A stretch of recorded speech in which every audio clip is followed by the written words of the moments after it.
नमस्कार. आज इथे आपण एक छोटंसं ट्युटोरियल बघणार आहोत. प्रेसच्या नथींसाठी खूप ताई मला विचारत होत्या, प्रेसच्या नथीचा जो शेवटचा आकडा असतो, तर तो जमत नाही किंवा नथ नाकातनं खाली पडते. यासाठी तो आकडा करायचा कसा?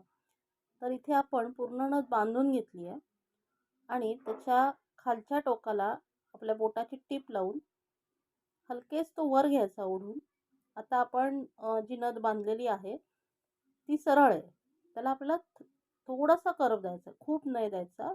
सी शेप पण हळू-हळू द्यायचा. एकदम दिला तर त्याला असा त्रिकोणासारखा शेप येतो, एक कोन येतो त्याला. तर तो नकोय आपल्याला. थोडासा कर्व हवाय. तसा हळू-हळू हळू त्याला शेप देत जायचा. असा शेप दिला की आपली ही शेवटचं जे टोक आहे ते वर येतं. वर आल्यानंतर जिथे आपण पहिला आकडा केला होता, त्याच्यात थोडंसं वर आपल्याला राहिलेली वायर कट करून टाकायची आहे. हे बघा अशा प्रकारे आणि नथ फिरवून राऊंड नोज प्लायर घ्यायचा आणि आपल्या दिशेला आपण मराठीतला एक आकडा करायचा आहे आणि जे शेवटचं टोक आहे ते आतल्या बाजूला दाबलं गेलं पाहिजे. अशा प्रकारे हा आकडा तयार करायचा आहे.